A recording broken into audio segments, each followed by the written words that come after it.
Hi friends, ಎಲ್ಲರಿಗೂ ನಿಮ್ಮ ಪ್ರೀತಿಯ ಯೂಟ್ಯೂಬ್ ಚಾನಲ್ಗೆ ಸುಸ್ವಾಗತ. ನೋಡಿ ಫ್ರೆಂಡ್ಸ್, ನಾವು ಹಿಂದಿನ ತರಗತಿಯಲ್ಲಿ 10th ಸ್ಟ್ಯಾಂಡರ್ಡ್ಗೆ ಸಂಬಂಧಪಟ್ಟಂತೆ 10ನೇ ಪಾಠವನ್ನು ನೋಡ್ತಾ ಬರ್ತಾ ಇದ್ವಿ. ಇದು 11ನೇ ಚಾಪ್ಟರ್ ಆಗಿರುತ್ತೆ. ಅಧ್ಯಾಯ 11 ವಿದ್ಯುತ್ ಶಕ್ತಿ. ಯಾವುದು? ವಿದ್ಯುತ್ ಶಕ್ತಿ ಬಗ್ಗೆ ಇವತ್ತಿನ ಪಾಠವನ್ನು ನೋಡ್ತಾ ಬರೋಣ. ಮೊದಲನೇದಾಗಿ ವಿದ್ಯುತ್ ಮಂಡಲ. ನೋಡಿ, ಇಲ್ಲಿ ಕಾಣ್ತಾ ಇದೆಯಲ್ಲ, ಇದೊಂದು ವಿದ್ಯುತ್ ಮಂಡಲ ಅಥವಾ ಇದನ್ನು ವಿದ್ಯುತ್ ಮಂಡಲ ಅಂತ ಕರಿತೀವಿ. ಈ ವಿದ್ಯುತ್ ಮಂಡಲವನ್ನು ನೋಡ್ತಾ ಬರೋದಾದರೆ, ವಿದ್ಯುತ್ ಪ್ರವಾಹದ ನಿರಂತರ ಮತ್ತು ಆವೃತ ಮಾರ್ಗವನ್ನು ನಾವೇನಂತ ಕರಿತೀವಿ? ವಿದ್ಯುತ್ ಮಂಡಲ ಅಂತ ಕರಿತೀವಿ. ನೋಡಿ, ಒಂದು ವಿದ್ಯುತ್ ಪ್ರವಾಹ ಅಂದರೆ ಏನಪ್ಪ ಅಂದರೆ ಹರಿಯುವುದು. ಒಂದು ವಿದ್ಯುತ್ ಹರಿಯುವುದು ಯಾವ ರೀತಿ ಇರುತ್ತಂಥದ್ದು? ನಿರಂತರವಾಗಿರುತ್ತೆ ಮತ್ತು ಆವೃತವಾಗಿರುತ್ತಂತೆ. ಯಾವ ರೀತಿ? ಈ ರೀತಿಯಾಗಿ ಆವೃತವಾಗಿರುತ್ತಂತೆ. ಅಂಥವುದನ್ನು ನಾವು ವಿದ್ಯುತ್ ಮಂಡಲ ಅಂತ ಕರಿತೀವಿ.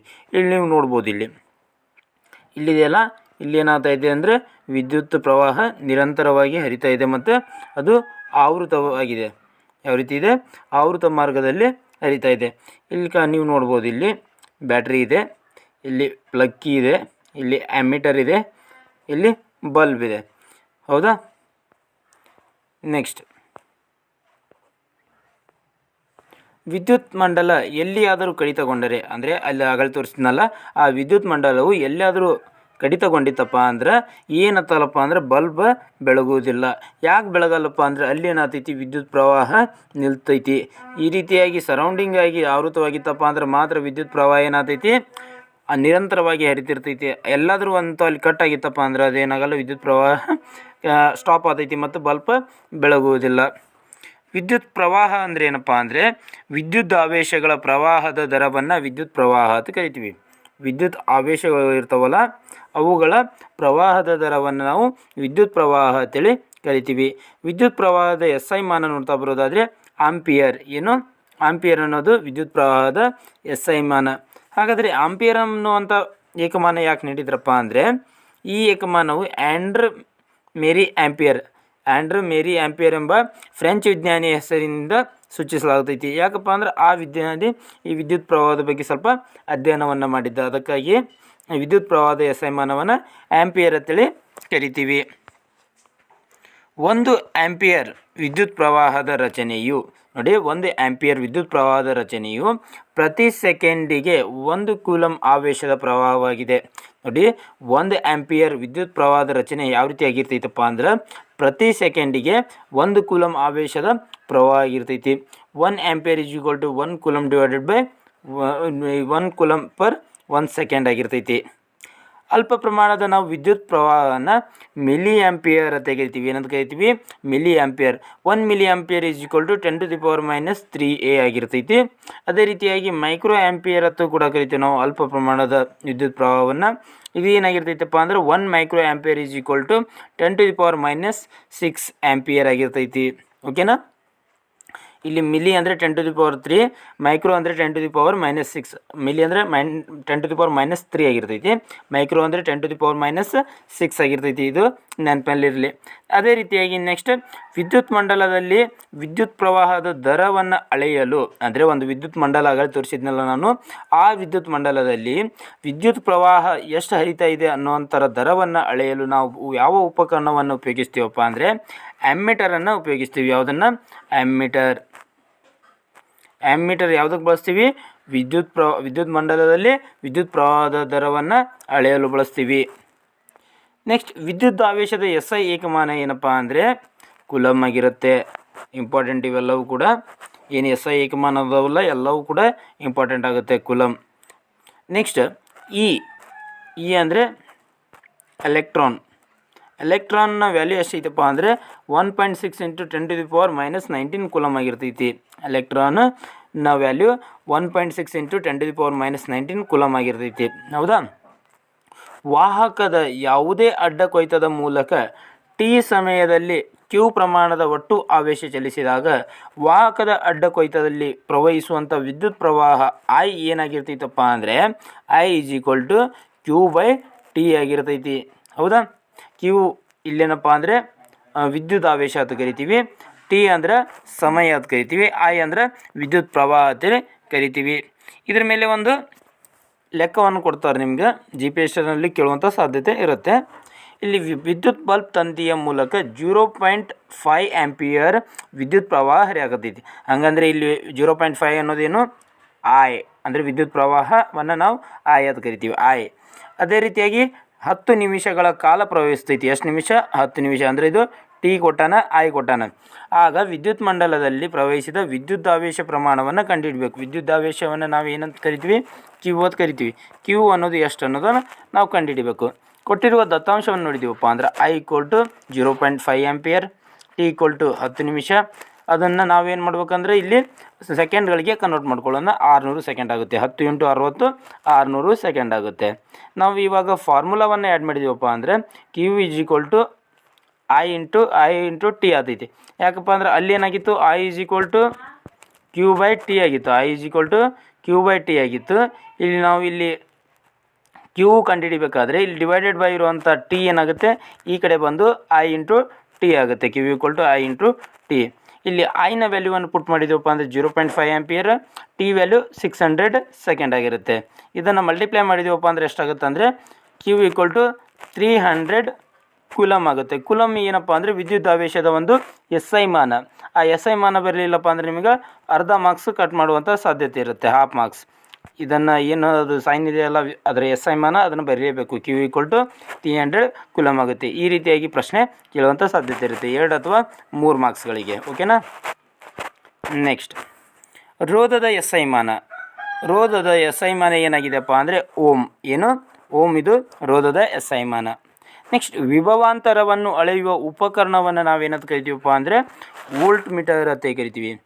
ವೋಲ್ಟ್ ಮೀಟರ್ ನೋಡಿ, ವಿದ್ಯುತ್ ಪ್ರವಾಹವನ್ನು ಅಳೆಯುವಂಥ ಇದಕ್ಕೆ ಆ್ಯಮೀಟರ್ ಅಂತ ಕರಿತೀವಿ. ವಿಭವಾಂತರವನ್ನು ಅಳೆಯುವ ಉಪಕರಣಕ್ಕೆ ವೋಲ್ಟ್ ಮೀಟರ್ ಅಂತ ಕರಿತೀವಿ. ವಿದ್ಯುತ್ ವಿಭವಾಂತರದ SI ಏಕಮಾನ ಏನಪ್ಪ ಅಂದರೆ ವೋಲ್ಟ್ ಆಗಿರುತ್ತೆ. ಏನಾಗಿರುತ್ತೆ? ವೋಲ್ಟ್. ಇದನ್ನು ಅಲೆಸಾಂಡ್ರೋ ವೋಲ್ಟ್ ಎಂಬ ವಿಜ್ಞಾನಿಯ ಹೆಸರಿನಿಂದ ಸೂಚಿಸಲಾಗೈತಿ. ಓಕೆನಾ? ನೆಕ್ಸ್ಟ್ ಎರಡು ಬಿಂದುಗಳ ನಡುವಿನ ವಿಭವಾಂತರ V ಅನ್ನೋದು ವಿಭವಾಂತರ. V = W/Q ಆಗಿರ್ತೈತಿ. ಇಲ್ಲಿ V = ವಿಭವಾಂತರ, Q = ಕೆಲಸ, W = ಕೆಲಸ, Q = ಆವೇಶ ಅಥವಾ ವಿದ್ಯುತ್ ಆವೇಶ ಅಂತ ಕರಿತೀವಿ ನಾವು. ಇಲ್ಲಿ ಒಂದು ಇದಕ್ಕೆ ಸಂಬಂಧಪಟ್ಟಂತೆ ಒಂದು ಲೆಕ್ಕ ಇದೆ. 12 ವೋಲ್ಟ್ ವಿಭವಾಂತರ ಹೊಂದಿರುವಂಥ ಎರಡು ಬಿಂದುಗಳ ನಡುವೆ 12 ವೋಲ್ಟ್ ವಿಭವಾಂತರ ಅಂದರೆ ಇಲ್ಲಿ ಏನಾಗೈತಿ? V ಕೊಟ್ಟಾನ.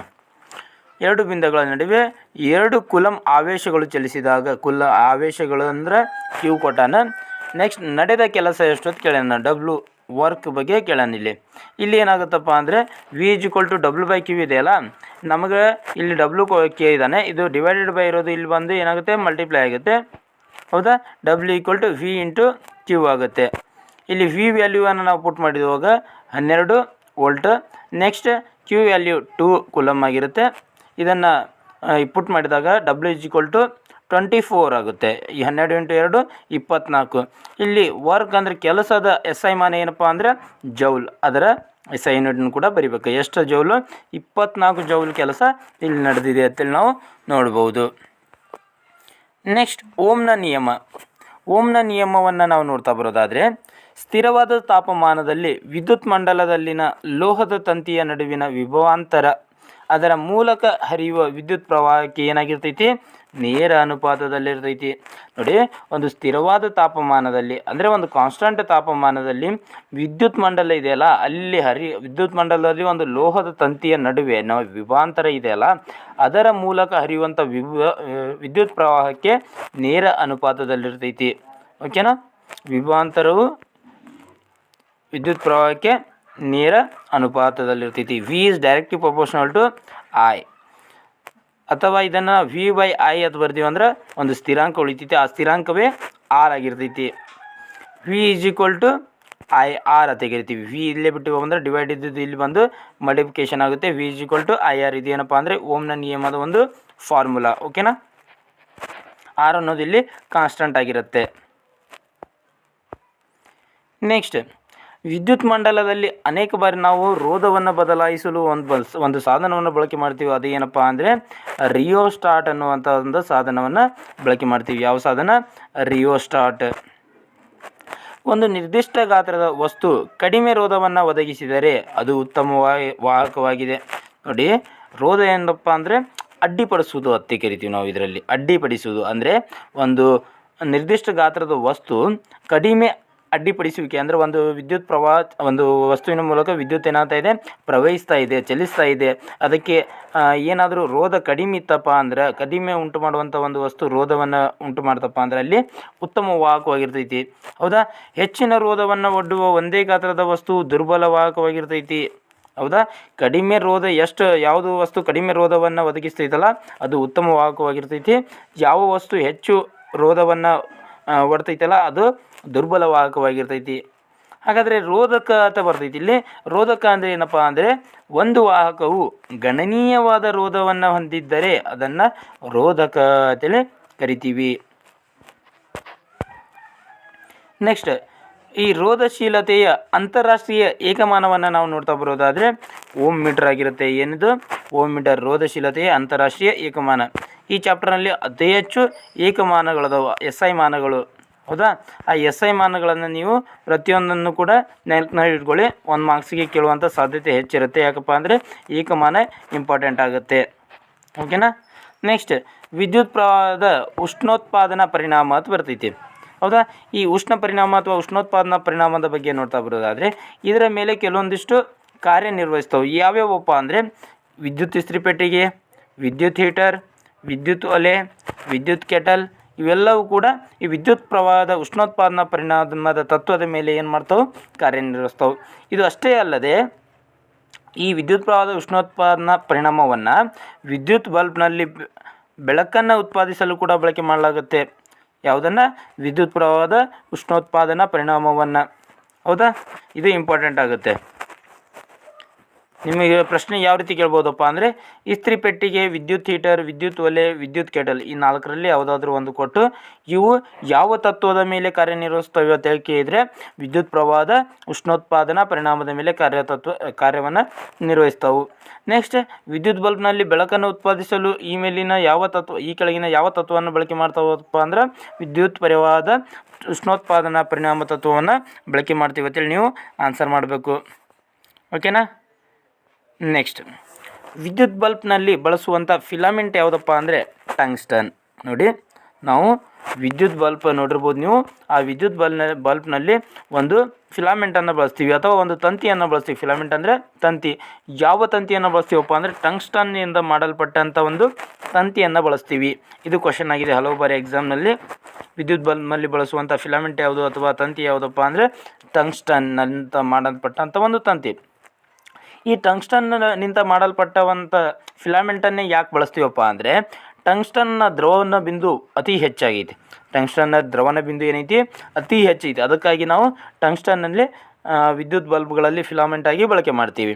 ಹಾಗಾದರೆ ಟಂಗ್ಸ್ಟನ್ನ ದ್ರವನ ಬಿಂದು ಎಷ್ಟು ಅಂತ ನೋಡ್ತಾ ಬರೋದಾದರೆ 3380 ಡಿಗ್ರಿ ಸೆಲ್ಸಿಯಸ್. ಟಂಗ್ಸ್ಟನ್ನ ದ್ರವನ ಬಿಂದು 3380 ಡಿಗ್ರಿ ಸೆಲ್ಸಿಯಸ್ ಆಗಿದೆ. ಅದರ ಜೊತೆಗೆ ವಿದ್ಯುತ್ ಸಾಮರ್ಥ್ಯ ಅದು ಬರುತ್ತೆ. ಏನಪ್ಪ ವಿದ್ಯುತ್ ಸಾಮರ್ಥ್ಯ ಅಂತ ನೋಡ್ತಾ ಬರೋದಾದರೆ ವಿದ್ಯುತ್ ಮಂಡಲ, ನಾನು ಫಸ್ಟ್ ಸ್ಲೈಡ್ನಲ್ಲಿ ತೋರಿಸಿದ್ನಲ್ಲ ಒಂದು ಚಿತ್ರ, ಅದು ವಿದ್ಯುತ್ ಮಂಡಲ ಅಥವಾ ವಿದ್ಯುತ್ ಮಂಡಲ. ಆ ವಿದ್ಯುತ್ ಮಂಡಲದಲ್ಲಿ ಶಕ್ತಿ ಬಳಕೆಯಾಗುವ ಅಥವಾ ಕ್ಷೀಣಿಸುವ ದರವನ್ನು ನೋಡಿ. ಆ ವಿದ್ಯುತ್ ಮಂಡಲದಲ್ಲಿ ಶಕ್ತಿ ಬಳಕೆಯಾಗುವಂಥದ್ದು ಅಥವಾ ಕ್ಷೀಣಿಸುವಂಥ ಒಂದು ದರವನ್ನು ವಿದ್ಯುತ್ ಸಾಮರ್ಥ್ಯ ಅಂತ ಕರಿತೀವಿ. ಏನಂತ ಕರಿತೀವಿ? ವಿದ್ಯುತ್ ಸಾಮರ್ಥ್ಯ. ಹಾಗಾದರೆ ವಿದ್ಯುತ್ ಸಾಮರ್ಥ್ಯದ SI ಮಾನ ಅಂದರೆ ಅಂತಾರಾಷ್ಟ್ರೀಯ ಏಕಮಾನ ಏನಪ್ಪ ಅಂದರೆ ವ್ಯಾಟ್ ಆಗೈತಿ. ಏನಾಗಿದೆ? ವ್ಯಾಟ್. ವ್ಯಾಟನ್ನು ನಾವು W ಎಂಬ ಅಕ್ಷರದಿಂದ ಸೂಚಿಸ್ತೀವಿ. ಹೌದಾ? ಹಾಗಾದರೆ 1 ಕಿಲೋ ವ್ಯಾಟ್ ಅಂದರೆ ಏನಪ್ಪ ಅಂದರೆ 3.6 × 10⁶ ಜೌಲ್ ಆಗಿರ್ತೈತಿ. 1 kilo watt is equal to 3.6 × 10⁶ ಜೌಲ್ಗೆ ಸಮವಾಗಿರ್ತೈತಿ. ಓಕೆನಾ? ಇದಿಷ್ಟೇನಾಗಿತ್ತಪ್ಪ ಅಂದರೆ 10th ಸ್ಟ್ಯಾಂಡರ್ಡ್ಗೆ ಸಂಬಂಧಪಟ್ಟಂಥ 11ನೇ ಚಾಪ್ಟರ್ ಆದಂಥ ವಿದ್ಯುತ್ ಶಕ್ತಿಯ ಬಗ್ಗೆ ನಾವು ಇದು ಕ್ಲಾಸ್ ಆಗಿತ್ತು. ಇದೇ ರೀತಿಯ ಇನ್ನಿತರ ಕ್ಲಾಸ್ಗಳಿಗಾಗಿ ನಮ್ಮ ಚಾನಲನ್ನು ಸಬ್ಸ್ಕ್ರೈಬ್ ಮಾಡ್ಕೊಳ್ಳಿ. ಧನ್ಯವಾದಗಳು.